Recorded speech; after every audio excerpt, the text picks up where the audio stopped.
Buenos días. Buenos días a todos, buenos días a los que nos ven por internet también.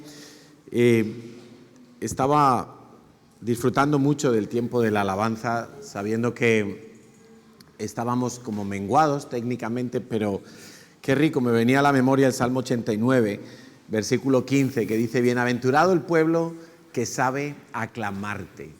¿Y por qué será bienaventurado? Decía el rey David, porque andará a la luz del rostro de Yahweh.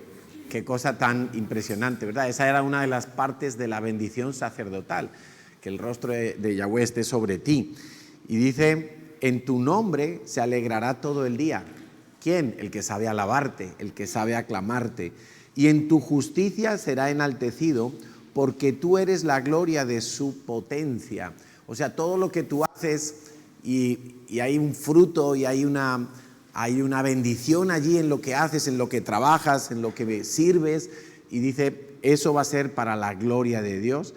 Y dice finalmente, porque Yahweh es nuestro escudo y nuestro rey es el Santo de Israel. Dios es nuestro escudo, Dios es el que nos protege, el que nos guarda, el que nos libra del mal, de los enemigos, y es lo que creemos y es lo que estamos viviendo semana tras semana, fin de semana tras fin de semana.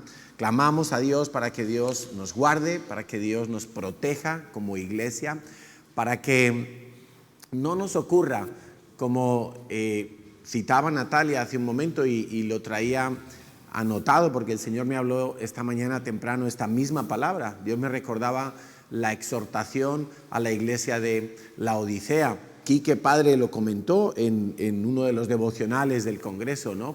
¿Cómo fue la exhortación a la iglesia de Laodicea? La iglesia de Laodicea era una iglesia que se congregaba, que hacían cosas aparentemente buenas, que estaban activos, pero dice, ojo, porque estáis tibios. Y quiero leerlo.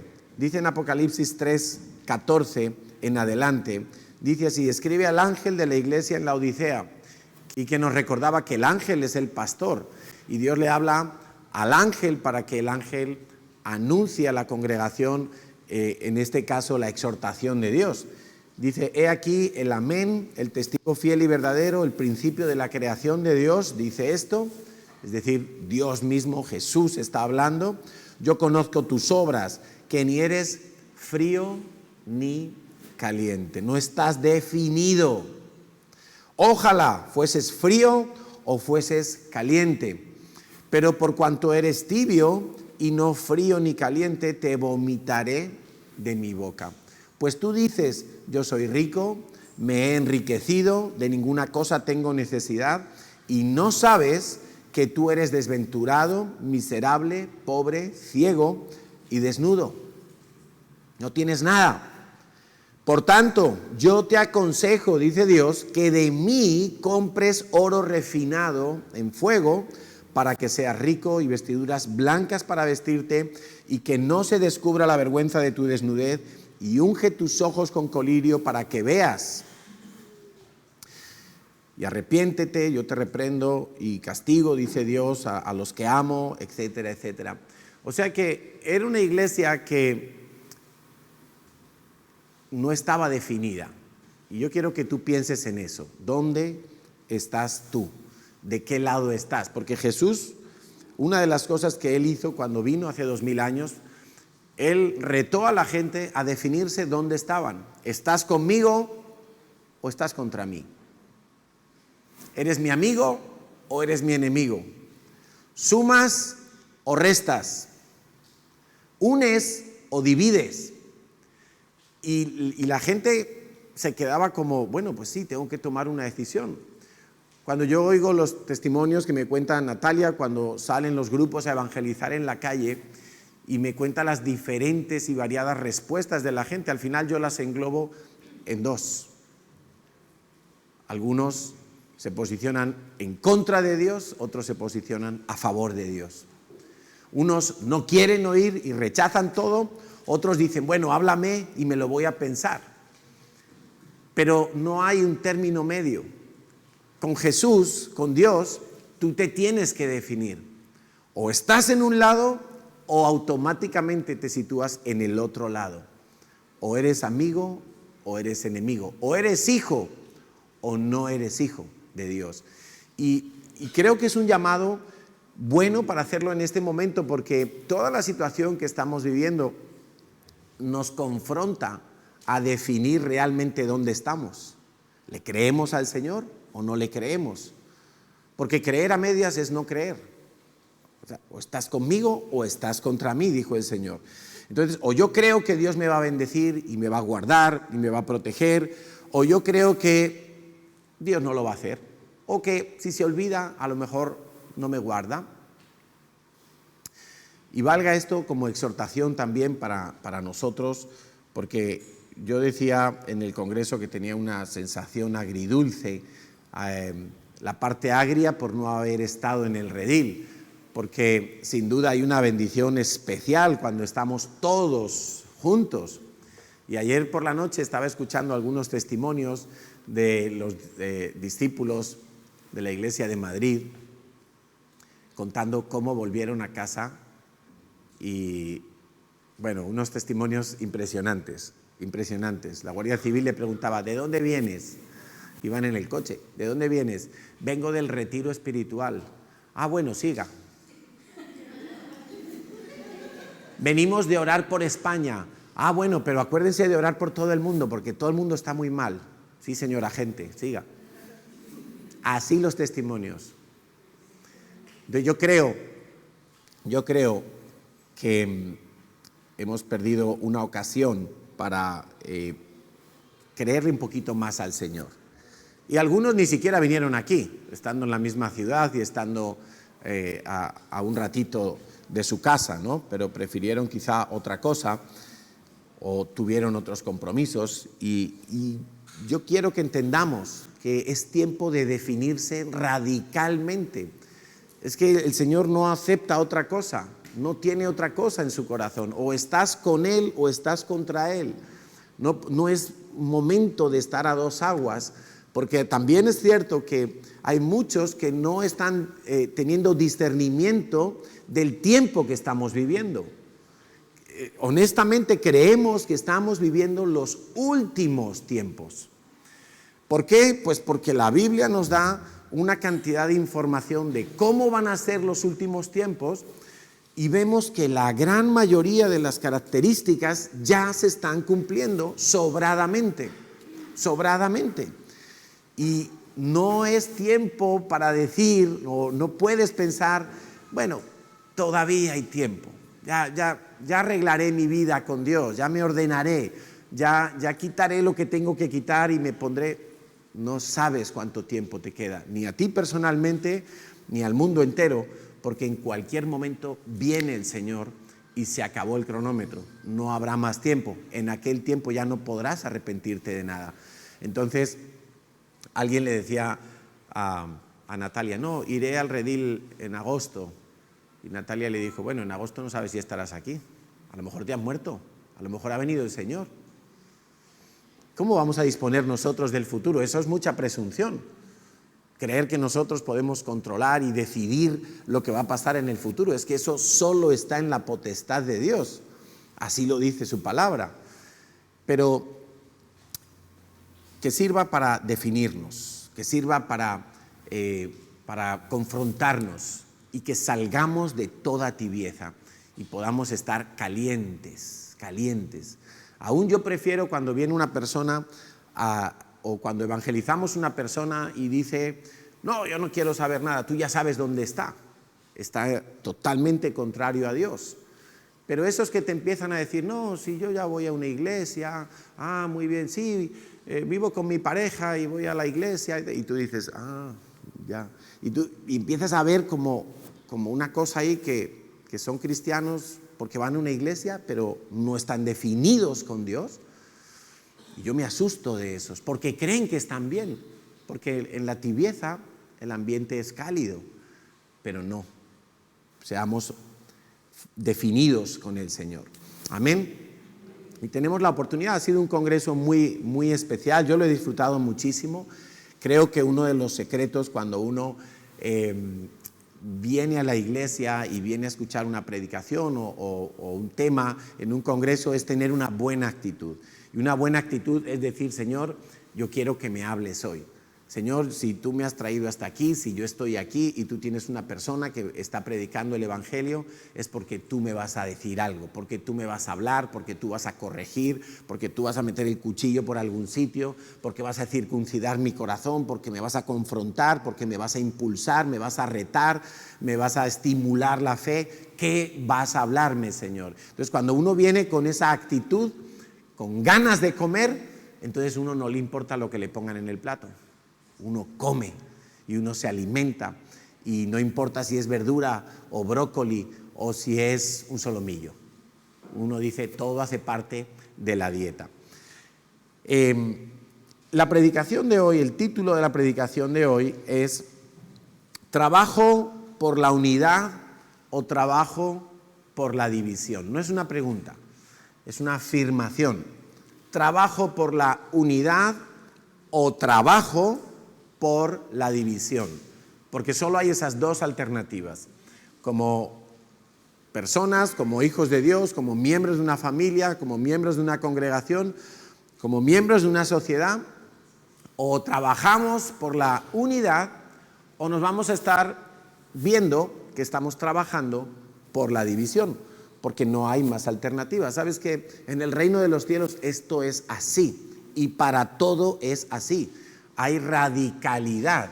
El Señor Jesús no dejaba a nadie indiferente. Por eso el título es Trabajo por la unidad o Trabajo por la división. Y yo quiero que empecemos hablando de la unidad, porque vemos unidad en todo el diseño de Dios. Vemos unidad en el cielo. Dios es Padre, Hijo y Espíritu Santo. Son tres personas, pero son una sola persona. Es algo que racionalmente no encaja en nosotros, no es fácil de digerir. Lo tenemos que creer simplemente por fe, porque no tenemos que entender racionalmente todas las cosas de Dios. Sería súper estupendo, pero seguramente si nosotros entendiéramos todas las cosas de Dios, nos olvidaríamos de Dios. Y Dios a veces deja cosas en el misterio, detrás del velo, para que nosotros simplemente confiemos en Él y que creamos, aunque no lo entendamos. Dice Deuteronomio 6:4, oye, Israel, Yahweh nuestro Dios, Yahweh uno es. Esa palabra uno es una palabra en hebreo que es yehad, y significa primero, significa solo y significa único, también unificado. Entonces, todo Israel sabe que su Dios es único y es uno solo. Claro, esto tiene mucho sentido porque recuerda que esta palabra le fue dada al pueblo de Israel a través de Moisés. Por cierto, el otro día veía un chiste que me gustó en Facebook, que Moisés fue el primero que bajó datos de la nube a una tablet. ¿No? Una tabla de piedra. Y eso le fue dado a Israel cuando estaban saliendo de Egipto. ¿Os acordáis, verdad? Estamos justo ahora cerrando el periodo de la Pascua. Por cierto, hoy no es domingo de resurrección, aunque así se le llame en nuestra cultura católica. Hoy no es domingo de resurrección. El Señor Jesús no murió este Jueves Santo, de acuerdo al calendario de la Biblia. Eso ocurrió ya la semana anterior. Pero no voy a entrar en esos datos ahora para no desviarnos del tema. Tengo aquí una foto con unos cuantos de los dioses que había en Egipto, donde Israel había pasado 400 años y hijos, nietos, bisnietos habían crecido en un sistema de dioses, un sistema politeísta, donde vemos que hay dioses, dice aquí, el dios de la noche, el dios lunar, el dios de la guerra, el dios creador, el dios del culto, el dios de la humedad, el dios del aire, el señor de la guerra, el señor de la magia, la diosa madre. Bueno, tenemos ahí, estos tenían más dioses que los griegos cuando fue Pablo a Atenas allí a predicar el Evangelio y se encontró que tenían un abanico de dioses impresionante y vio un huequito allí vacío y los griegos, muy listos ellos, habían puesto al Dios desconocido, o sea, el comodín, ¿no? Por si acaso hay un Dios que no conocemos, no se vaya a enfadar, pues le reservamos aquí un lugar para adorarle, al Dios desconocido. Bueno, Pablo, que tenía la astucia del cielo, no la de la tierra, aprovechó eso para decirles, bueno, yo os voy a hablar de ese Dios al que no conocéis, efectivamente, y les habló del Dios de Israel. Bueno, los israelitas venían de esta cultura, no que ellos adoraran esos dioses, pero ya les era muy familiar ver cómo los egipcios, si necesitaban lluvia, pues clamaban al Dios de la lluvia. Si iban a tener una guerra, clamaban al Dios de la guerra. Si alguien no podía tener hijos, clamaban a la diosa de la fertilidad. Y tenían dioses para todo. Y ahora Dios les saca al desierto y dice Dios, bueno, tenemos que hacer un reset aquí, tenemos que empezar desde cero con este pueblo, porque este pueblo está muy contaminado, está muy sumergido en una cultura. Y lo primero que Dios les dice es, escucha Israel, el Señor es tu Dios, el Señor es uno solo. No hay muchos dioses. No vas a buscar un Dios para una necesidad y otro Dios para otra necesidad, un Dios para el pecado, un Dios para adicciones, un Dios para... No. Tu Dios es uno solo y no hay más. No busques otro, solo es uno, no está dividido. Es Padre, Hijo y Espíritu Santo, pero no están divididos.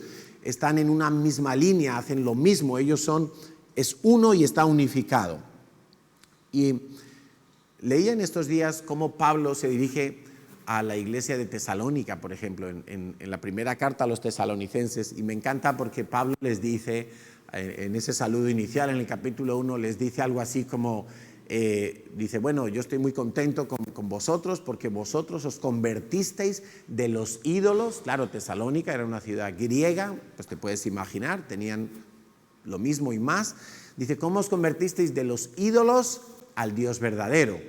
Y cómo habéis enfocado vuestra vida en esperar a Cristo que se manifieste desde los cielos. Entonces, a aquel pueblo de Tesalónica le pasó lo mismo que al pueblo de Israel.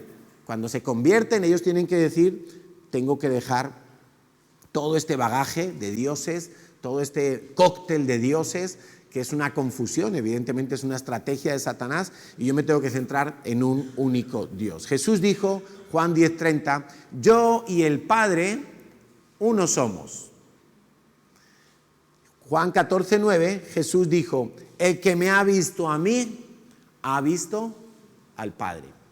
Claro, esto para los judíos fariseos del tiempo de Jesús era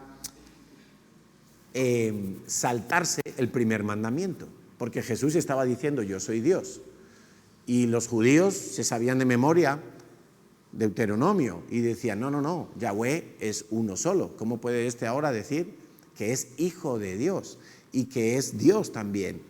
Entonces ellos entraron en un conflicto tremendo con Jesús y le acusaron precisamente de blasfemar el nombre de Dios. No le podían acusar de otra cosa, Jesús no pecó en nada, y lo único que se les ocurrió fue tirar por ahí, como diciendo, este hombre ofende, transgrede las leyes de Moisés y no hace bien. Pero Jesús vino a confirmar esa unidad. Jesús jamás se hubiera bajado de la cruz para hacer un plan alternativo, sencillamente porque Jesús y el Padre son uno.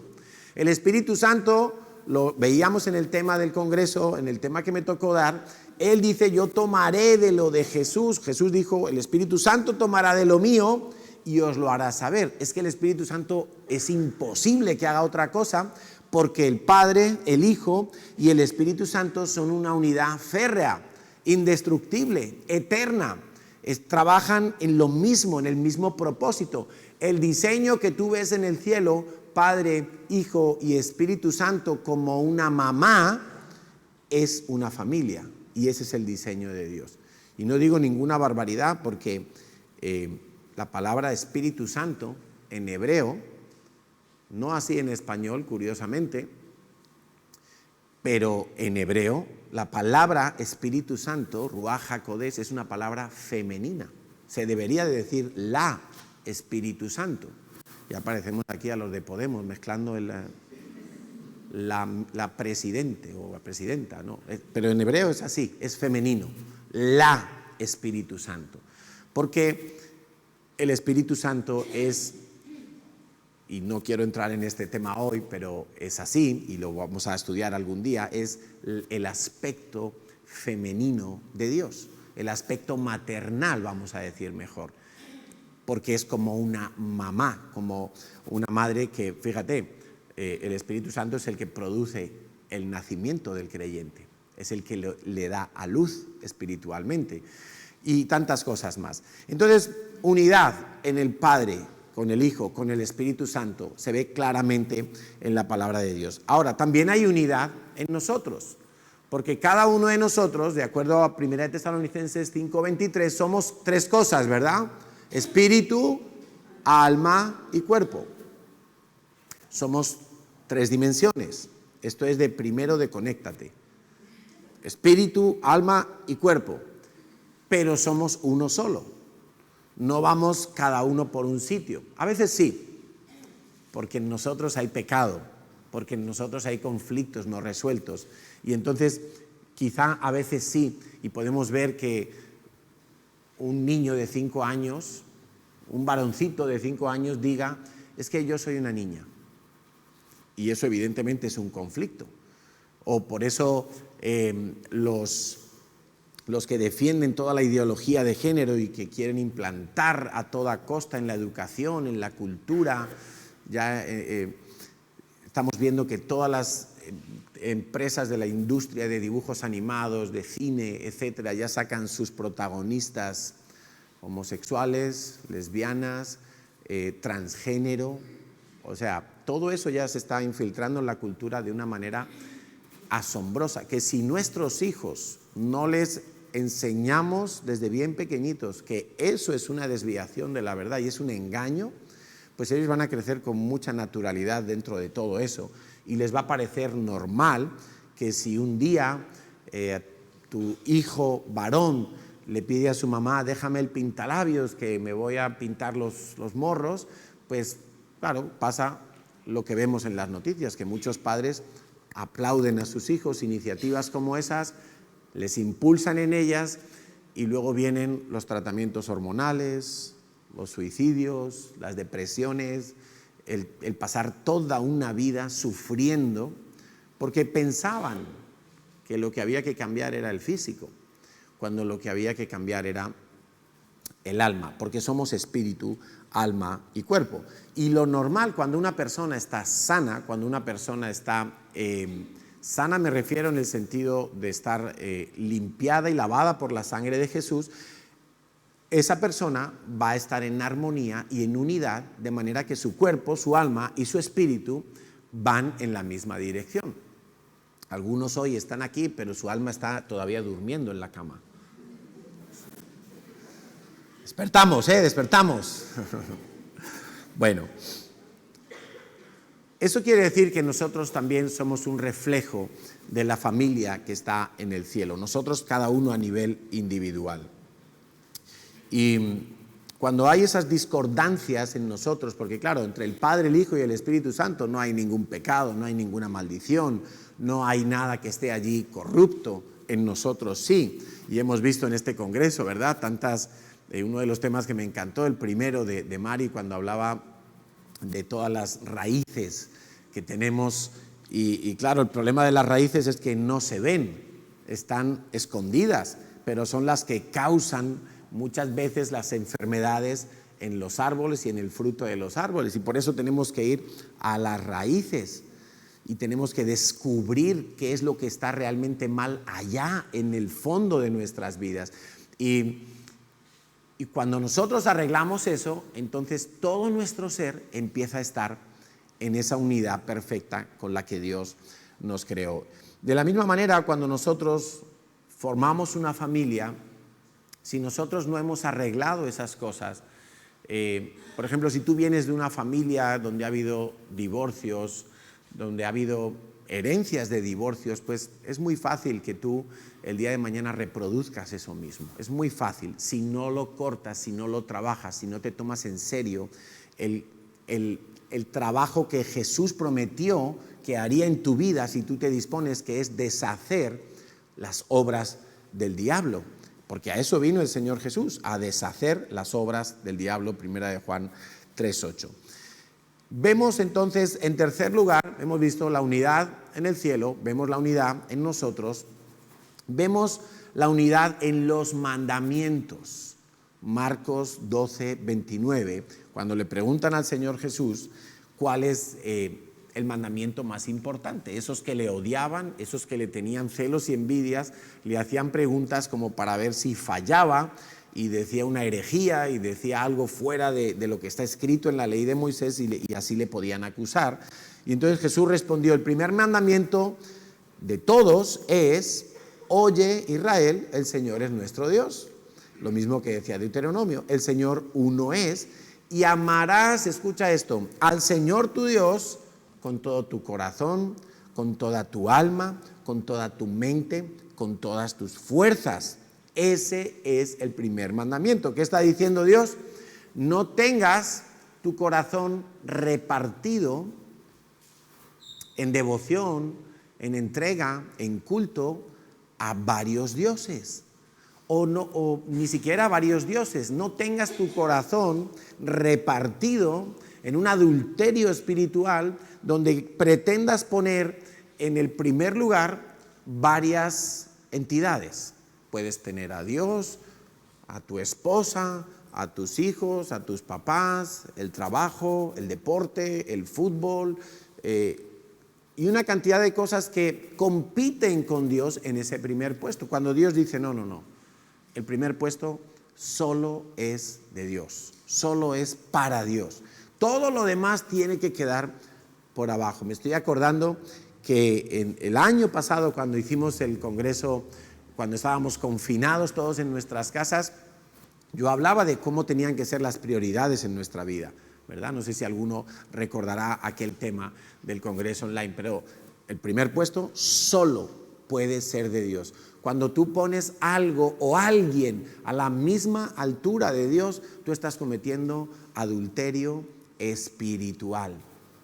Y eso es una ofensa gravísima a Dios, porque Dios dice, amarás al Señor tu Dios con todo, por encima de todo, por encima de circunstancias, por encima de personas, por encima de multitudes, por encima de críticas, de leyes. Y es por eso que nosotros estamos aquí reunidos, porque queremos amar al Señor con todo, más que a Pedro Sánchez, más que al presidente honorable de la Generalitat, porque queremos amar al Señor con todo. Uno de esos dioses que a veces y frecuentemente se pone al mismo nivel de Dios es el amor al dinero. Y Pablo le recuerda a su discípulo Timoteo. ¿Qué ha pasado?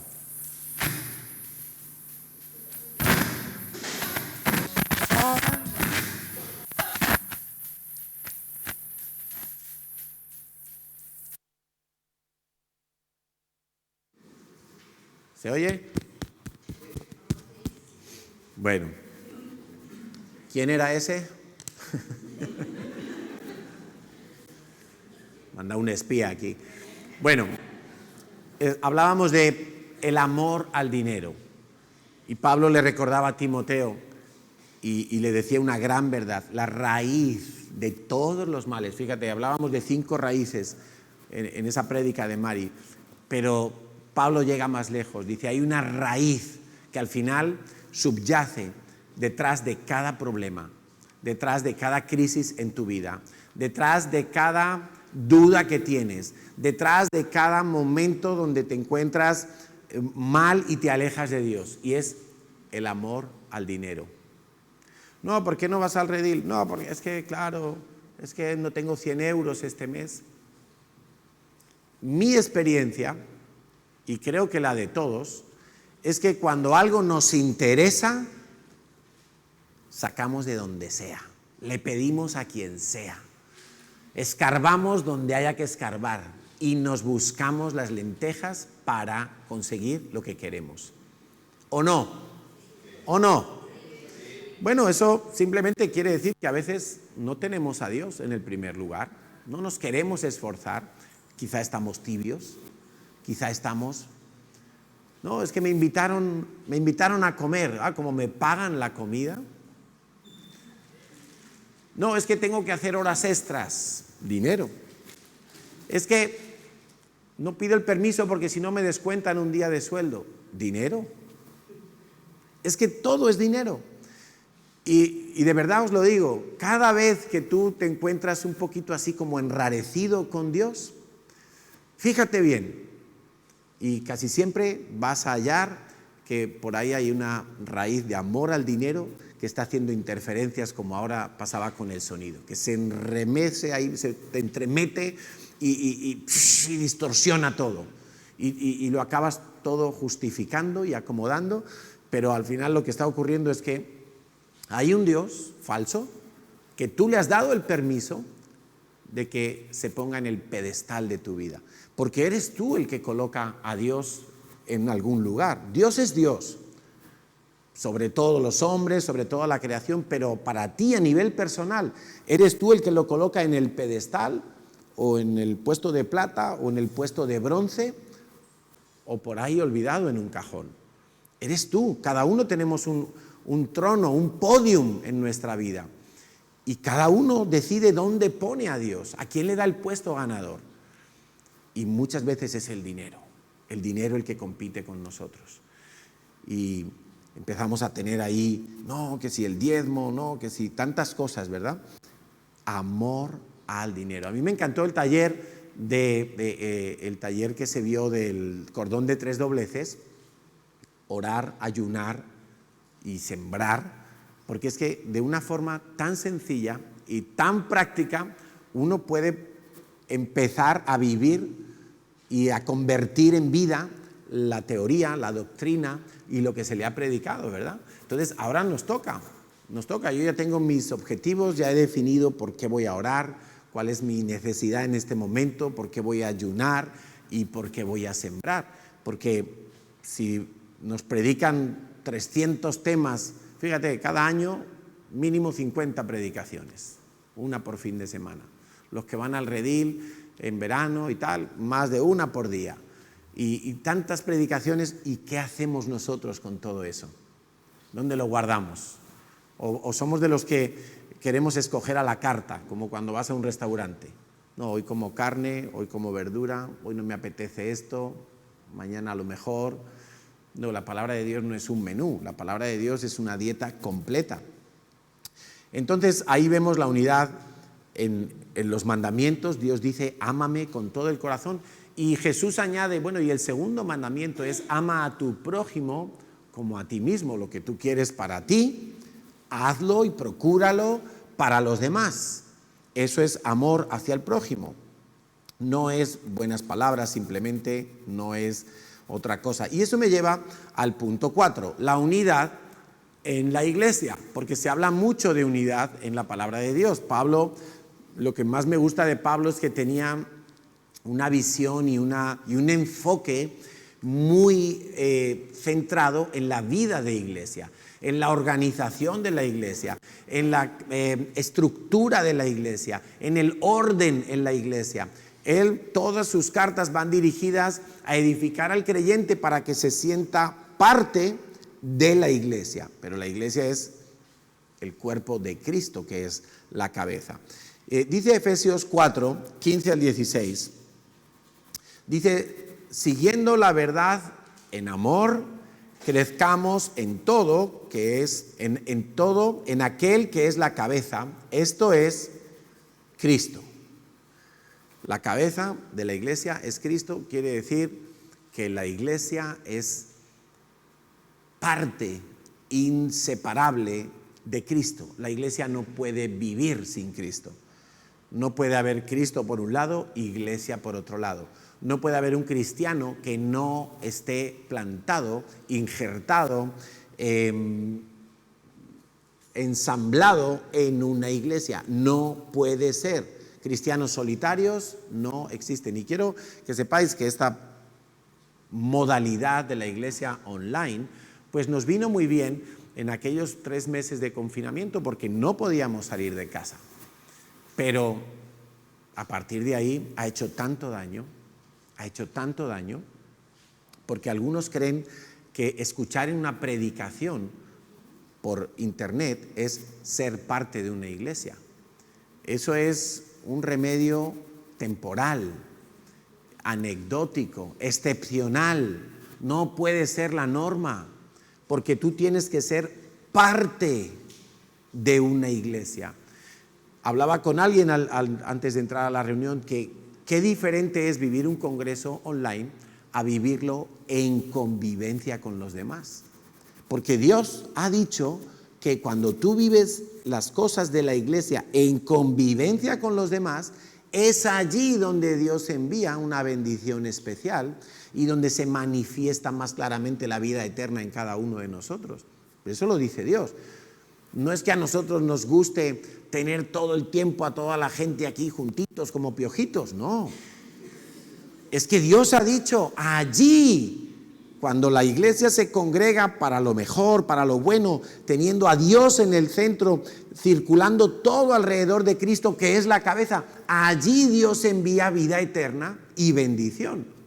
Entonces no es lo mismo si alguien hoy se ha quedado en casa porque pensó que a lo mejor hacía mucho calor o que iba a llover o que le dolía un poco el dedo meñique del pie, pues está recibiendo este tema, pero la bendición que tú te llevas no es la misma que los que conviven en la iglesia. Y convivir no solamente es asistir, convivir es participar unos de los otros, como sigue diciendo el versículo 16.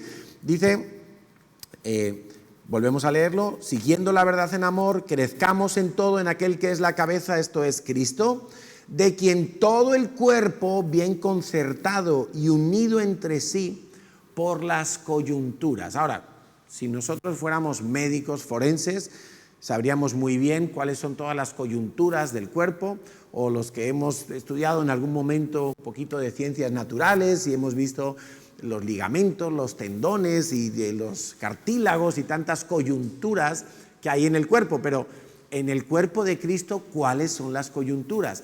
¿Qué es lo que hace que un brazo en la iglesia esté unido y perfectamente articulado con la mano o con el hombro y así sucesivamente todos los miembros de la iglesia? ¿Qué son, de qué están hechas esas coyunturas en la iglesia? Pues son las células, son el orar unos por otros, son el servirnos unos a otros. Todo eso son coyunturas, el compañerismo, el sentarnos a comer juntos. Todo eso son coyunturas en la iglesia.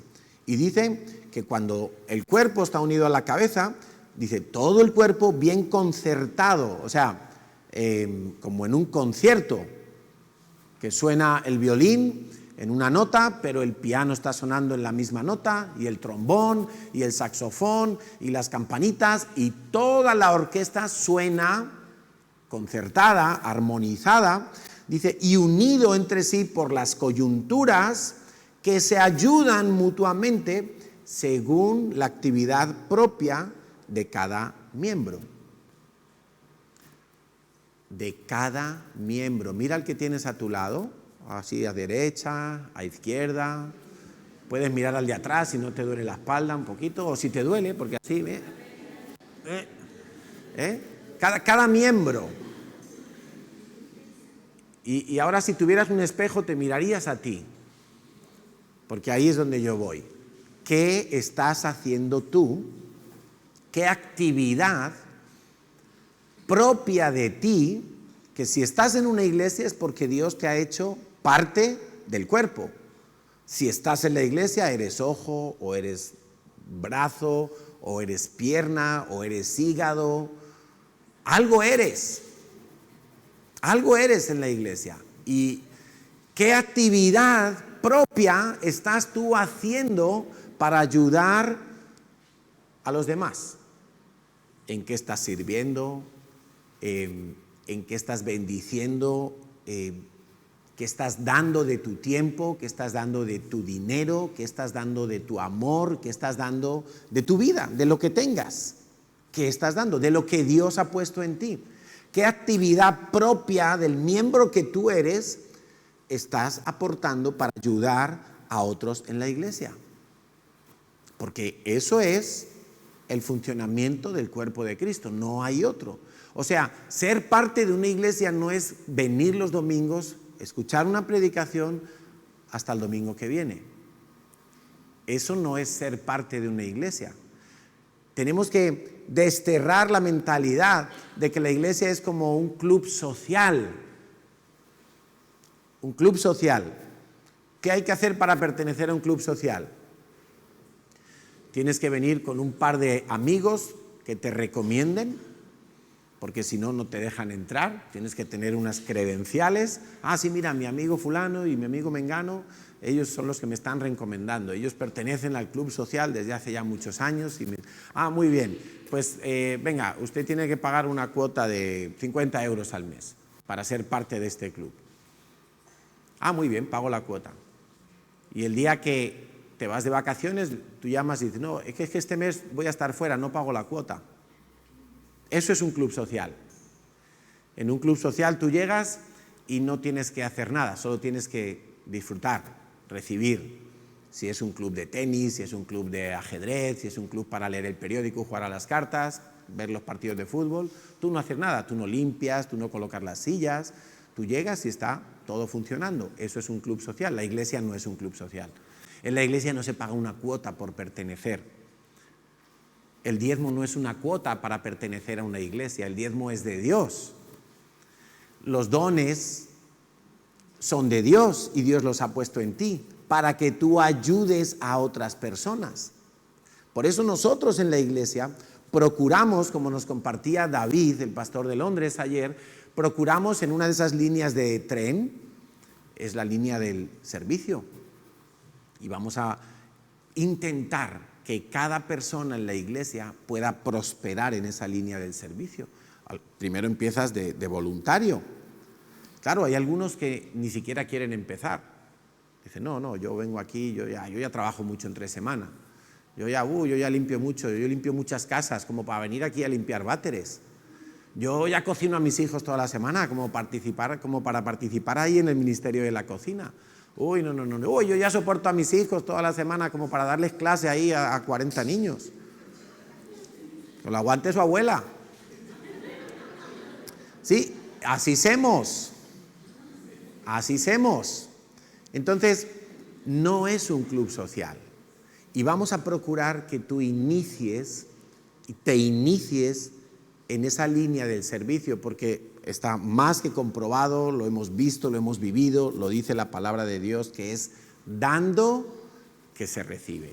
Y cuando tú te pones a dar, a ayudar, a bendecir, a poner lo tuyo al servicio de los demás, es cuando tú sigues creciendo. Si no sirves, si no haces nada por los demás, entonces no vas a crecer. Pero ese no es un problema solo para ti, eso va a ser un quiste en la iglesia. Eso va a ser un problema para la iglesia. Porque la gente que no hace nada, ¿sabes a qué se dedica? A sacar los defectos de todo lo que ve. Que la música está muy alta, que el ujier no me saludó, que me dijo que me siente allí y a mí me gusta atrás, que me dijo que me sirvieron el café frío porque tardaron mucho en ponérmelo, que no hay de nada en la cafetería, que mi hijo ha dicho que la profesora le regañó, que empezamos a sacar todos los defectos. ¿Por qué? Pues porque hay tiempo libre. Si es que el tiempo libre es muy malo, muy malo. Tiempo libre es, y además, claro, aquí muchos sois latinos, pero ya habéis visto cómo es la vida de los españoles, ¿no? En España no hay un congreso nacional, hay 100.000, porque cada bar es un congreso. Allí se arregla el país cada día. Ahora menos por la pandemia, porque ya no se pueden quedar ahí hablando. Pero en la barra del bar se arregla el país, se hacen los equipos de la selección española, se hace todo en la barra del bar. porque todos queremos opinar, todos vemos todos los defectos, todos tenemos complejo de presidente del gobierno. Yo digo, a mí no me gusta el presidente del gobierno que tenemos, pero reconozco que ser presidente de un país es algo muy difícil, súper difícil, porque te presionan de dentro, te traicionan los propios amigos, los banqueros te meten presión, las grandes empresas te meten presión, tienes los problemas territoriales, la seguridad. Uy, madre mía, o sea, una locura ser presidente de un país, pero qué bien se nos da criticar y sacar todos los defectos. Y lo mismo pasa en la iglesia. El que no hace nada, pues se dedica a criticar a los demás. Y en esa vía del tren del servicio, nosotros vamos a tener que aprender a trabajar en equipo, porque ya no es solamente servir. Recuerda que estamos hablando de unidad o división. Si yo me pongo a servir y entro en competencia con el de al lado y quiero hacerlo mejor para que me feliciten y me destaquen por encima del otro, entonces yo estoy entrando en división y eso ya no es unidad. Lo que pretendía ser unidad resulta ser división. Si yo no aprendo a trabajar en equipo, entonces estoy trabajando para la división, para el individualismo es división. Me separo de los demás. Allá vosotros, mejor lo hago yo solo que lo hago mejor. Es que si me pongo contigo tú me ralentizas, es que te lo tengo que explicar todo. Ese egoísmo, ese individualismo, eso es división. Si yo quiero controlarlo todo, si yo no quiero enseñarle a otro para que aprenda, eso es perjudicial y eso es división, eso es estancamiento. Me encanta la mentalidad y la visión tan clara en ese sentido que han tenido nuestros pastores, Enrique y Emma, porque ellos, bueno, ya le oísteis a Quique, dice, Quique llega al Congreso y él disfruta de ver el resultado de haber formado equipos de gente que sean capaces de tomar decisiones, asumir responsabilidades, ser comprometidos, amar la casa de Dios. Y cuando tú, como cabeza, como jefe, como padre de una familia, ves que tus hijos pueden hacerlo solos y que incluso llegan y lo hacen mejor que tú, eso es una satisfacción completa. Entonces, vamos a procurar que todos entren a la vía del servicio para que se siga fomentando y trabajando la unidad. No podemos ser pasivos, no podemos ser indiferentes. Eso también es situarse en el territorio de la división. Yo tengo que ser activo, tengo que querer, tengo que tener ganas de hacer cosas. Ahora, hay un nivel más peligroso dentro de todo esto, que es el que está en Tito 3:10. Vamos a leer dos versículos que son muy definitorios en este sentido. Uno es Tito 3:10 y el otro es Romanos 16:17. En la carta de Tito, Pablo le dice al hombre que cause divisiones. Acuérdate, Pablo está muy interesado en que las iglesias sean saludables, que en las iglesias haya sana doctrina, no haya falsos obreros, no haya una mala gestión entre los conflictos de las personas, que no haya, que no se favorezca o que no se promuevan cosas que van en contra del reino de los cielos. La iglesia tiene que ser un lugar donde se vea el reino de los cielos. Y entonces Pablo dice, al hombre que cause divisiones, después de una, después de dos amonestaciones, si no cambia, si no hace caso, si no corrige su actitud, deséchalo. En otras versiones, que no son la Reina Valera, vienen a traducir la palabra deséchalo por no tengas nada que ver con ellos. Hay una versión incluso, Dios habla hoy, que dice expúlsalo de la iglesia, como si fuera un cáncer que hay que extirparlo. Y bueno, esto lo decía el apóstol Pablo, plantador de iglesias, edificador de iglesias. Cuando alguien es amonestado en una iglesia, y no hace caso y no corrige su actitud, nuestra manera de expulsarlo, entre comillas, es invitarlo a que se vaya. Es invitarlo a que busque la iglesia que va acorde a su pensamiento y a su forma de ser. Porque si no, esa persona va a acabar generando, produciendo e incrementando una división. Y eso no se puede permitir. No quisiéramos tener que decir esto, pero a veces hay gente que quiere que le vaya mal a la iglesia, como para, como que disfrutaran cuando le va mal a la iglesia o a la célula o a su líder de célula, y eso es un problema serio. Y Pablo sabe, es conocedor, quizás son temas incómodos para hablar en la iglesia, pero Pablo dice, no, al que cause divisiones, amonéstalo, corrígelo, no mires para otro lado. Tú eres el responsable, Tito, de esa iglesia, entonces tú no puedes mirar para otro lado, tú eres como el padre de familia. Si tu hijo deja la ropa sucia en el baño y no la lleva a la lavadora, ¿tú qué haces?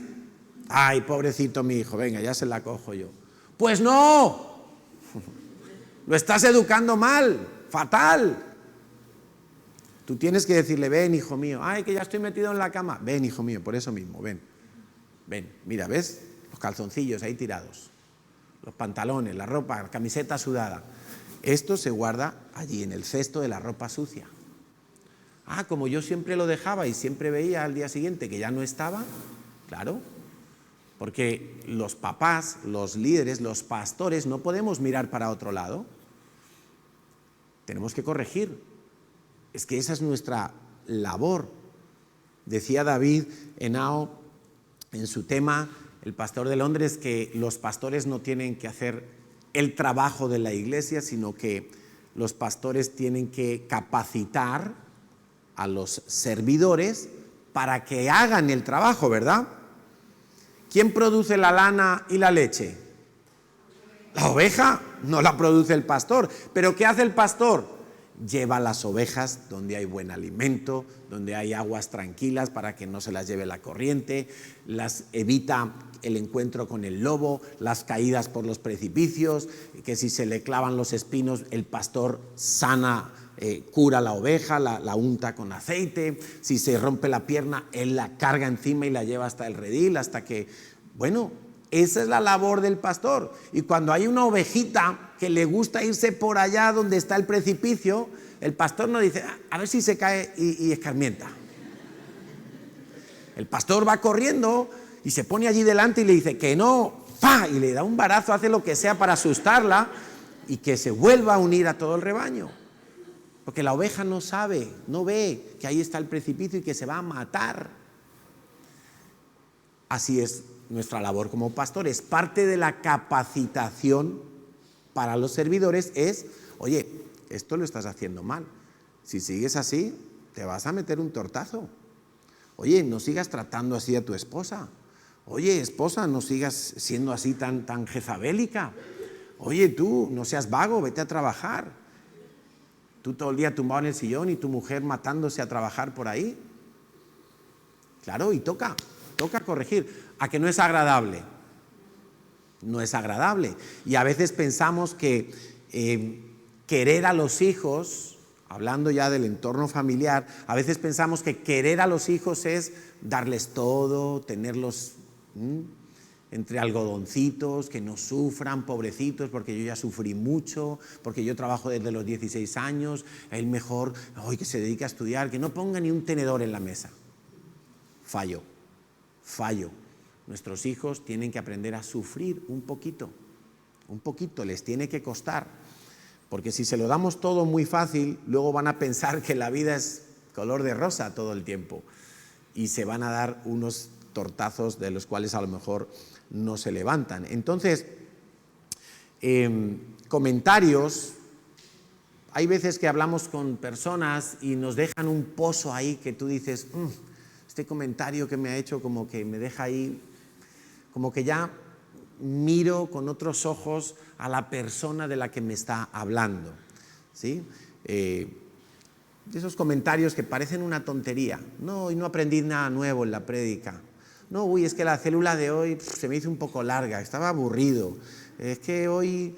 Y son comentarios que parecen inofensivos, pero el diablo los puede usar perfectamente para empezar a causar una división, para enemistarnos, para que dejemos de confiar unos en otros, etcétera, etcétera. Y no se trata, las personas murmuradoras, muchas veces, o la mayoría de las veces, no son personas con cara de ogro. Pueden ser las personas más simpáticas, pueden ser las personas más aparentemente afables, buena onda, pero van desprendiendo un aroma de división. En Romanos 16, antes de leerlo, también notar que la palabra división es exactamente la unión de dos palabras, visión. ¿Te habías dado cuenta o no? Dos visiones. En una iglesia, en una familia, en una célula, en un grupo de ministerio, no puede haber dos visiones, porque eso significa que hay dos cabezas. No puede haber dos visiones. O sea, cuando tú vienes a esta iglesia y tú nos empiezas a conocer y tú dices, bueno, ¿cuál es la visión de esta iglesia? Nosotros somos una iglesia familiar, nosotros nos organizamos y nos estructuramos en células, nosotros tenemos una serie de cursos, tenemos la visión de hacer los campamentos y nos encanta hacer los campamentos, tenemos la visión de amar a Israel y visitar a Israel todos los años para demostrar ese amor, para sembrar allí, no solo para nuestro uso y disfrute. Tenemos una serie de características que son nuestro ADN, ¿verdad? Cuando alguien cuestiona la visión, está generando división, porque quiere decir que tiene una visión diferente. Entonces, en ese caso, le vamos a decir a la persona, bueno, entonces busca una iglesia que tenga la visión que tú tienes y que no quieres cambiar. Y no te apetece o no te da la gana o no quieres simplemente abrazar la visión de esta iglesia. Porque yo no te traje aquí. ¿A cuántos de los que están aquí yo he ido a su casa y los he sacado encadenados para traerlos aquí? A ver, ¿hay alguno? No hay ninguno, ¿verdad? Estáis aquí porque queréis. Entonces, no podemos tener dos visiones, familia. No podemos tener dos modos de enfocar, dos modos de vivir como iglesia, porque eso es división. Romanos 16, 17. Este es muy fuerte. Mas os ruego, hermanos, que os fijéis, es una labor necesaria, imprescindible, y la tiene que hacer el liderazgo de la iglesia, que os fijéis en los que causan divisiones y tropiezos contra la doctrina que vosotros habéis aprendido, y que os apartéis de ellos. Hay que, como dicen en política, un cordón sanitario. Cordón sanitario. No dicen los de Podemos, yo no pacto con los de Vox. Dicen los de Vox, pues yo no pacto contigo. Bueno, pues muy bien. Ahí han puesto un cordón sanitario. Nosotros tenemos que hacer lo mismo con los que causan divisiones y tropiezos contra la doctrina que se ha aprendido. Hablábamos de la visión, ahora hablamos de la doctrina. Entonces, si tú eres de los que piensa que no, que el diezmo no, porque eso es del Antiguo Testamento, porque los pastores tienen que trabajar fuera de la iglesia, por lo que sea, entonces esta no es tu iglesia. Si tú eres de los que piensa que el diezmo es mejor del 5%, pues busca una iglesia que sea del 5%. Pero nosotros somos una iglesia, o procuramos ser una iglesia bíblica.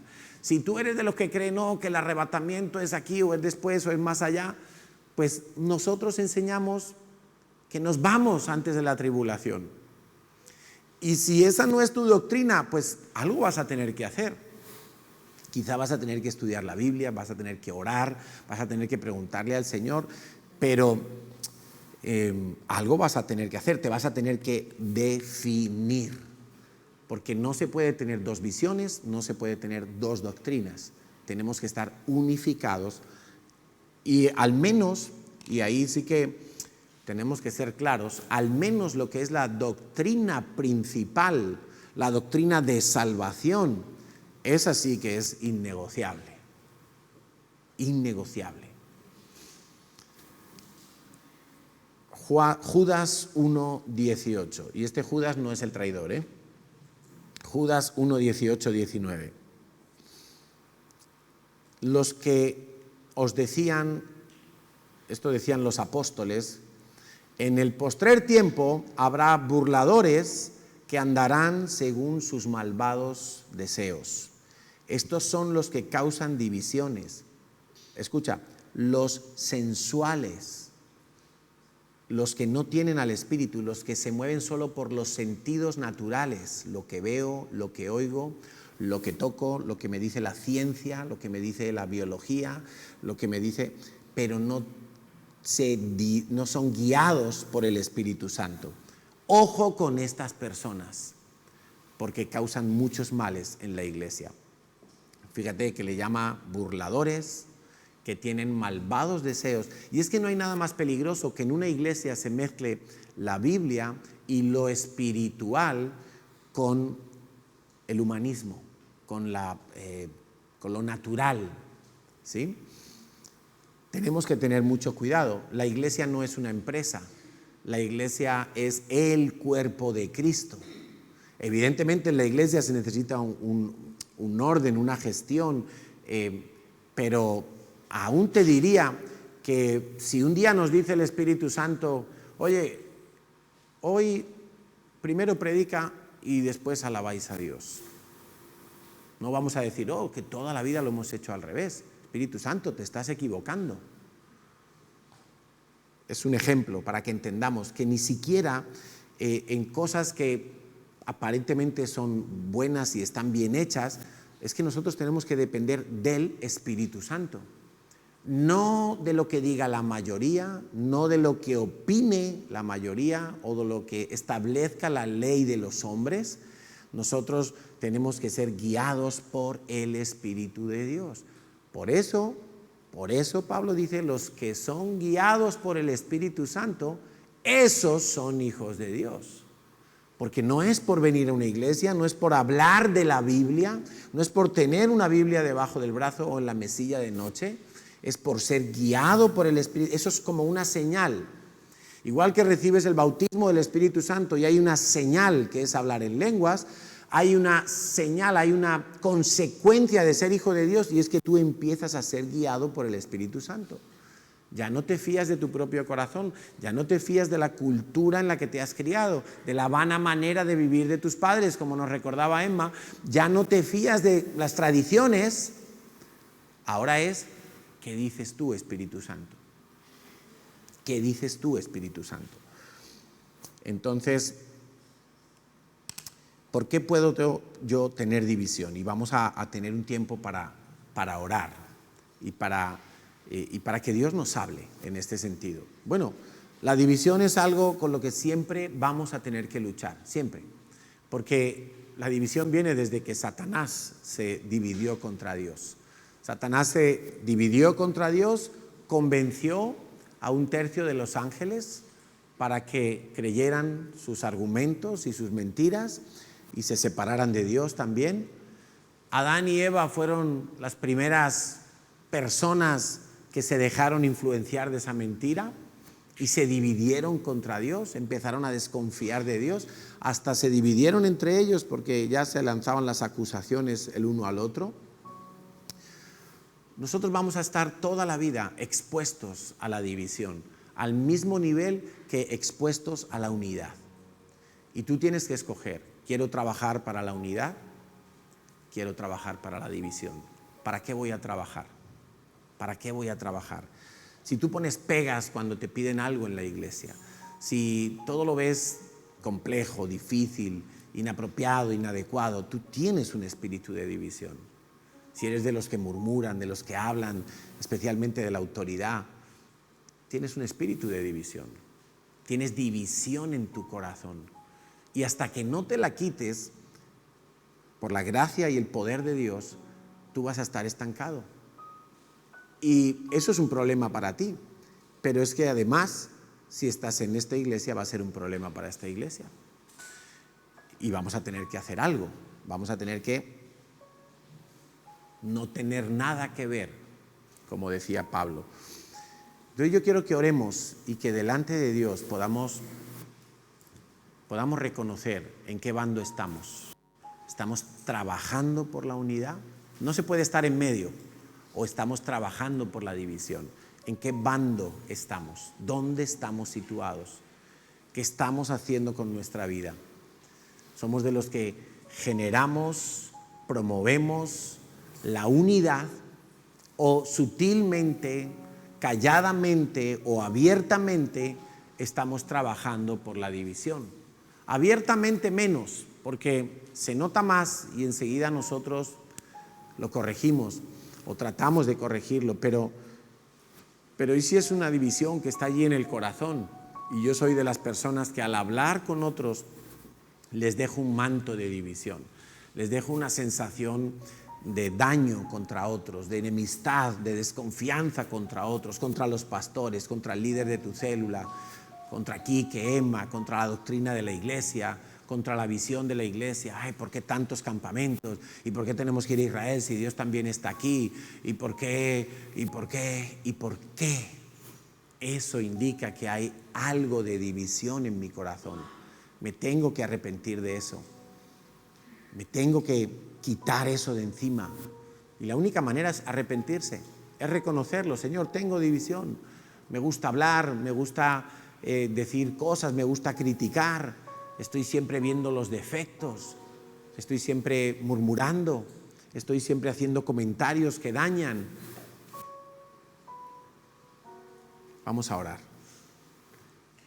Papá, en esta mañana, cuando miramos al cielo, Señor, vemos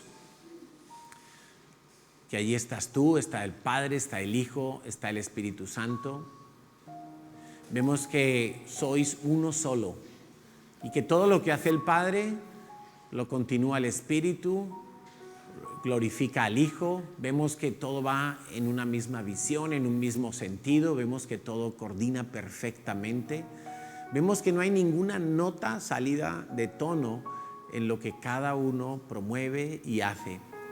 Gracias, Jesús, porque tú viniste a la tierra para satisfacer los deseos del Padre. Pero el Padre te exaltó hasta lo sumo y estás sentado a la diestra del poder de Dios. Gracias, Espíritu Santo, porque tú hoy eres el que nos habla, el que nos convence, el que nos recuerda toda la verdad, el que promueve entre nosotros el amor, la unidad, la verdad, la santidad. Gracias, Señor. Gracias porque nos has hecho cuerpo, alma y espíritu. Señor, y hoy queremos que todo nuestro ser esté en una unidad perfecta. Toda falta de identidad, toda identidad distorsionada, sentimientos o pensamientos que nos llevan a creer que tuvimos que haber nacido con otro color de piel o con otro sexo o en otro país o de otros padres o de otra familia, Señor, cosas semejantes a esa, hoy renunciamos a ellas, Señor, y te pedimos que tú nos ayudes a ver y experimentar nuestra identidad tal cual tú nos diseñaste, porque hoy creemos que no es una casualidad dónde nacimos, en qué lugar, en qué año, en qué condiciones y todas las características de nuestro cuerpo, nuestro sexo. Señor, hoy creemos que tú lo escogiste por nosotros porque en el vientre de nuestra madre tú nos estabas formando y diseñando cada una de las cosas que habían luego de ser completadas. Señor, creemos que también tenemos una identidad nueva como hijos de Dios. Una identidad de príncipes, una identidad de siervos, una identidad de ministros, que podemos estar en tu presencia, que podemos disfrutar, que somos linaje real.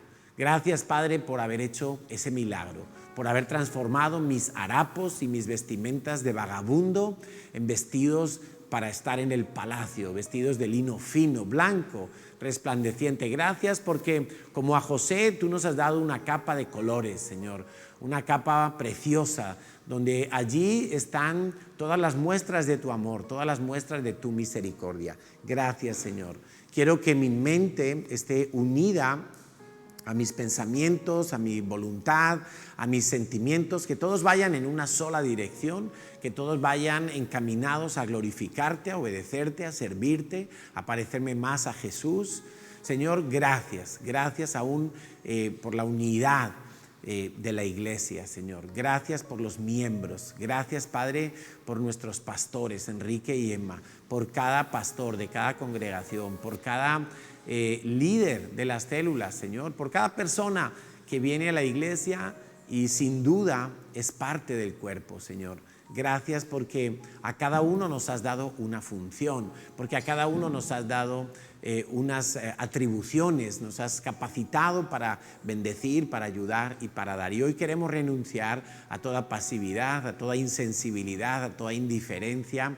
Señor, hoy queremos renunciar al acomodamiento, a que me lo hagan todo. Hoy queremos renunciar a la crítica, a sacar errores de otros, a destacar los fallos de los demás, para que no se note que yo no hago nada. Hoy renunciamos, Señor, a esa división que viene desde nuestros hogares, a esas herencias de maldición que traemos de nuestros antepasados, porque hemos visto que nuestros abuelos, nuestros tíos, nuestros padres se han divorciado, hemos visto que se han vuelto a casar, han vuelto a fracasar, Señor, y no queremos que esa maldición nos alcance a nosotros. Hoy, en el nombre de Jesús, te pedimos perdón por todas esas divisiones en nuestra familia y queremos, Dios, aprender a vivir en unidad. Queremos, Señor, aprender a ser parte de la unidad de esta iglesia. Y yo te pido, Espíritu Santo, que tú le hables a los que están aquí, que tú les hables a los que están aquí para que sepan qué les has dado tú para bendecir, para ayudar y para fomentar la bendición hacia otros. Señor, que podamos quitarnos esa mentalidad de esclavos, de que nos lo tienen que dar, el plato de comida, que podamos quitarnos esa mentalidad de que venimos a un club social, Señor, y que podamos ser parte de la iglesia. Señor, que si soy ojo, yo pueda ser feliz siendo ojo, si soy pie, pueda ser feliz siendo pie, porque ninguno le puede decir al otro, no te necesito. Señor, porque no todos pueden ser cabeza, porque no todos pueden ser ojo, y todos nos necesitamos unos a otros. Señor, gracias porque tú eres el que está formando el cuerpo de Cristo y está conformando el cuerpo de Cristo en esta iglesia. Gracias, Señor. Queremos ser una iglesia útil, queremos ser una iglesia viva, queremos ser una iglesia que sirve a la comunidad, una iglesia que ayuda a su generación, que ama al prójimo como a nosotros mismos, una iglesia que ve la necesidad y clama para tener una provisión para poder suplir esa necesidad. Gracias, Señor, porque tú eres el que nos dice, comprad sin dinero, diga el débil, fuerte soy, diga el pobre, rico soy. Señor, gracias porque tú eres el que da pan al que come y semilla al que siembra. Y Señor, y queremos ser una iglesia activa, una iglesia que está en movimiento. Y Señor, cuando nos haga falta el martillo, tú nos vas a dar el martillo. Cuando nos haga falta cualquier otra herramienta, Señor, tú nos la vas a dar. Pero queremos ver las necesidades y lanzarnos a suplirlas. Señor, yo quiero bendecir a todos los que están hoy aquí, a los que nos ven desde casa. Quiero bendecirlos, Señor, y quiero clamarte para que podamos ser una iglesia que en este tiempo se libera del miedo, se libera de la pasividad, se libera del acomodamiento, de la tibieza. Señor, se libera de la división que muchas veces aparece en nuestro corazón. Y quiero bendecir a los más pequeños, Señor, a los que han llegado en el último momento a la iglesia, para que ellos entiendan que eres tú el que los ha traído, para que ellos sepan todo lo que tú les has concedido. Clamo por ellos, Señor, para que disfruten de tu herencia, para que sepan lo que tienen que hacer, Señor, y encuentren esa autopista de despegue para el servicio, para el discipulado, para vivir en familia. Señor, y que aquí podamos encontrar la sanidad que necesitamos, que aquí podamos encontrar los modelos que nos ayuden después a reproducir en nuestras familias el diseño de Dios. Gracias, Padre amado, por el que está a mi derecha, por el que está a mi izquierda, y quiero pedirte que ores un momento por el que está a tu lado. Quiero pedirte que le preguntes si no sabes su nombre y que ores por él, conforme el Espíritu Santo te guíe a orar por esa persona.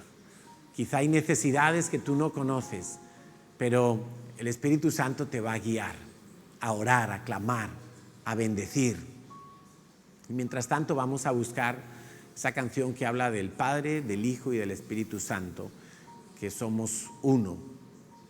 Gracias, Señor. Bendice a esa persona, bendícela en su salud, bendice su sistema inmunológico, bendice su corazón para que tenga paz, bendice su familia para que pueda ser restaurado todo lo que el enemigo ha robado.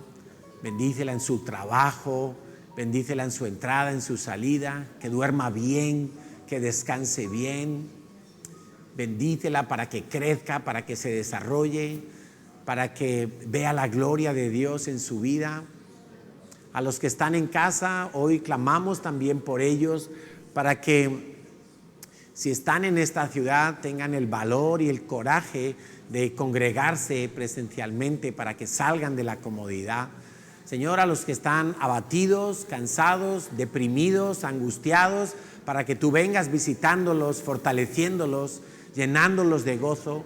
Señor, para que el gozo de la salvación sea la fortaleza de su vida en este día, para que puedan comenzar a alabar tu nombre, como decía David el salmista, Señor, porque bienaventurado el pueblo que sabe alabar a Dios, porque en tu nombre se alegrará todo el día.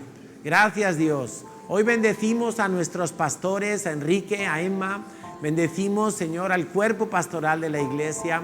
Gracias por darnos pastores. Gracias por darnos padres espirituales que velan por nosotros, que nos instruyen, que nos dan ejemplo, que nos corrigen, que nos estimulan a la fe, que nos retan.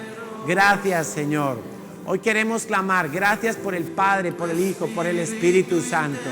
Y vamos a ponernos en pie y vamos a declarar con nuestros labios que en el cielo hay unidad, en mi vida hay unidad, en mi iglesia hay unidad, en mi célula hay unidad, en el equipo de trabajo donde sirvo en la iglesia hay unidad, en los radicales, en los PKPC, en la doctrina, en la visión. No hay lugar aquí para el enemigo, para la división, para la murmuración, para el pleito, la confrontación, la envidia, los celos. No hay lugar. Hoy lo confesamos. Esta es nuestra creencia, Señor. Creo en el Padre, creo en el Hijo, creo en el Espíritu Santo. Creo que la palabra de Dios, toda ella es verdad. Toda ella me anuncia a Cristo.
si tú diste tu vida para que todo aquel que confiese tu nombre pueda ser salvo.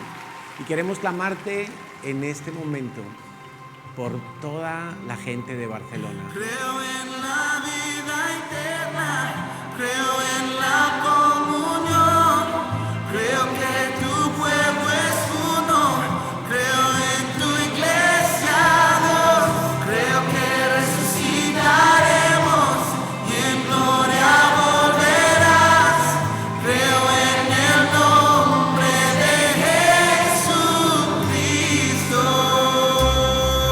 Clamamos, Señor, por esa gente de esta ciudad, especialmente, Señor, por los españoles, porque vemos claramente la dureza en el corazón de ellos.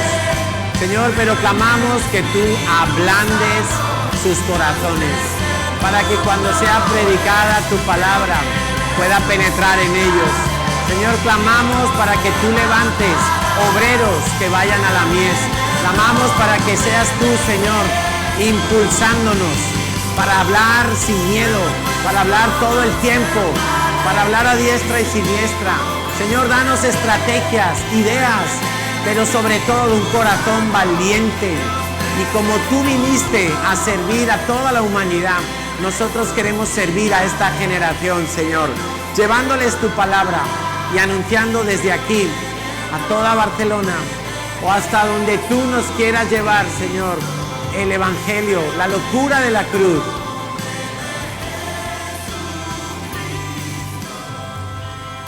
Y te clamamos, Señor, y rogamos para que tú levantes obreros, porque la mies es mucha, muchísima, Señor. A veces nos parece imposible que los alcancemos a todos. Por eso tú dijiste que rogáramos por obreros. Señor, y hoy clamamos por obreros que estén dispuestos a poner las manos en el arado y no mirar atrás, que estén dispuestos a dar su vida por causa del Evangelio. Señor, yo te ruego que nos metas en problemas,